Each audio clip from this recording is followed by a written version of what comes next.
Welcome back. It is the Flow Sports Hour on Flow FM, and with footy season just around the corner, I'm glad to be joined by Jason Hamblin, the president of the Ganmain Grong Grong Matong Lions, also known as the GGGM Lions in the Riverina Footy League. How are you, Jason? Yeah, good, Dan. It's bloody fantastic to be so close to footy season there and already starting to talk about football. It gets exciting this time of the year. Yeah, it certainly does, and having the AFL back on the telly has made a difference, and it's certainly feeling very real. The amateur and the country season is absolutely just around the corner, and before the official footy season rolls around in the Riverina League, we've got a pre-season to keep working through, and the Lions have a unique pre-season event on this weekend which will serve as the season launch. And I'm going to ask you about that event in a second, but as a precursor, can you just share a brief history about the GGGM Lions and how it's come to be the club that it is today? Yeah, so back in 1982 when we amalgamated there was two clubs there, the Ganmain Football Club and the Grong Grong Matong Football Club. Both were starting to see the writing on the wall there with numbers starting to decline and that. And the powers to be got together there and realised there that, Grongy Matong had some real top-end talent at their end. And if we amalgamated with them, we could definitely be a force over the next 10 or 12 years. And so last year was our 40-year anniversary of amalgamation, so that was a big year last year for us. 2 years ago it was in 2022 was 40 years, and we were lucky enough to win a premiership that year. As I said, when you look back now in 40 years, it was the people who made that happen there. They should be patting themselves on the back because they've made three small country towns into a very successful club. And this weekend, Lions players are getting back into those heritage colours from the days before the amalgamations, and no Lions this Saturday, just Magpies and Maroons, and it's all based on where players grew up or played their junior footy. So you're calling this the Ashes?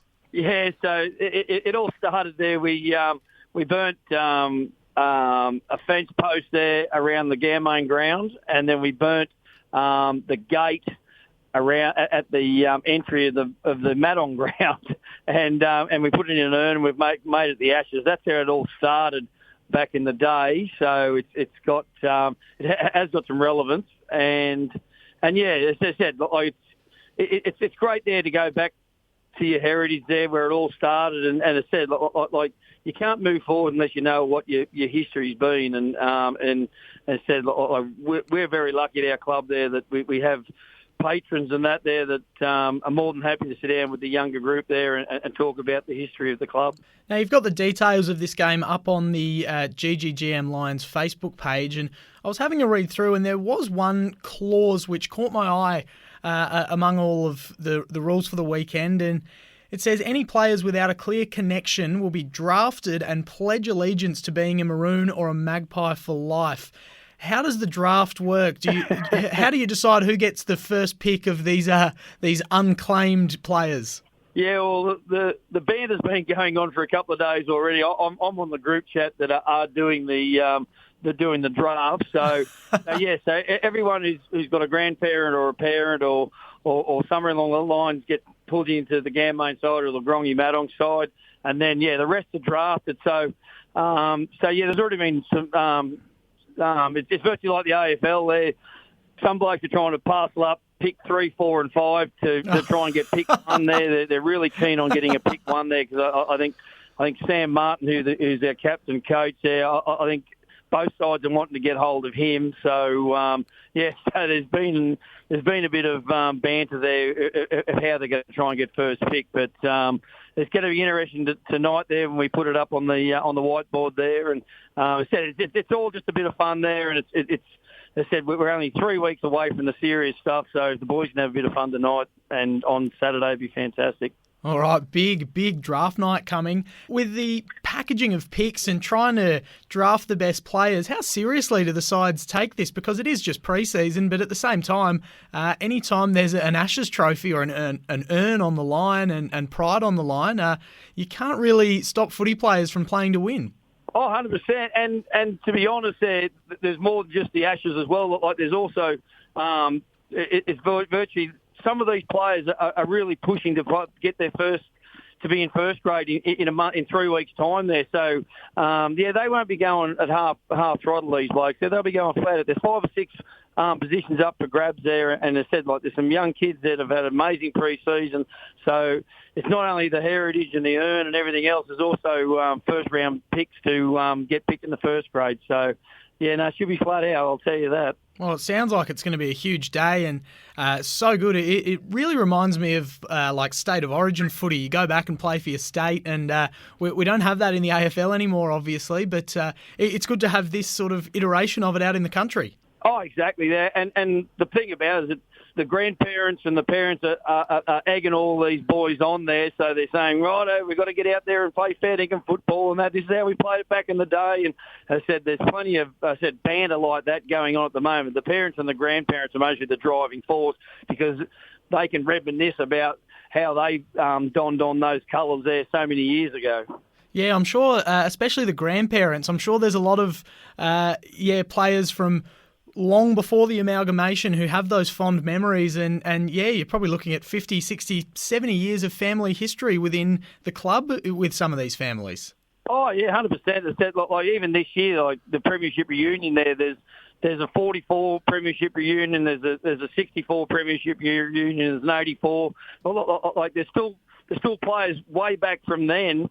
The 64 reunion there, like there's still 11 of those blokes in Gammain that played in that one there. So those blokes will be down there, and said there'll be a tear in their eyes there because they don't get to see the old Maroon Guernsey very often, and that. And said like they still have great pride in playing in that Guernsey, and mostly still great memories in that. And Jason, where do your allegiances lie? Oh, I'm born and bred in Gammain. I played all my football in Gammain, but as I said there, like I've always been a Gammain Grong Madong player in the sense that the amalgamation started when I was only 10. So, but yeah, I played for the Gammain Maroons there last time we played in 2019.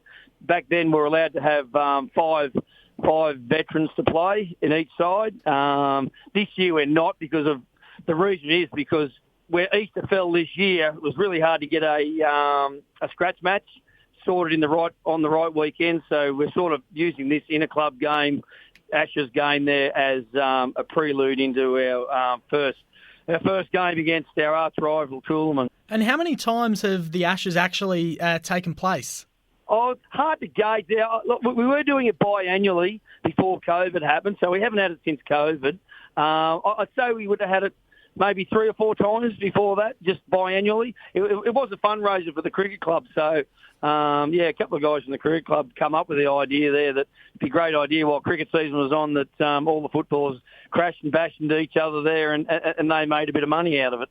All right, well, it's a really great way to kick off the season, clearly, and it's great to have it back for the first time post-COVID. Good to see sports still resuming all over the place, really. And what else happens on the day to launch the season? Yeah, so after the game finished and that, we head up to the sports club there and we've got our season launched. So, so there'll be presentation of Guernseys and announcement of our leadership group. And then we're going to roll into a golf Ambrose day and then play some lawn bowls as well. And just mainly get around the group there, and said that the netballers will be involved as well there. As I said, really big season for the netball club as well.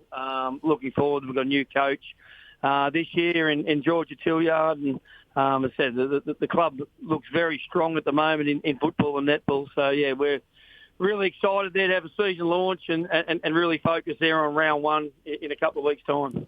Sensational stuff, Jason. Well, it's an exciting season ahead for the Lions and an exciting Saturday ahead for the Maroons and the Magpies. So wishing you guys all the best as you get into Saturday, and certainly all the best for the draft tonight as well. Hopefully there are a few laughs along the way, and hopefully everyone drafts a strong team. Yeah, no, really looking forward to it, Dan, and much appreciated, bud.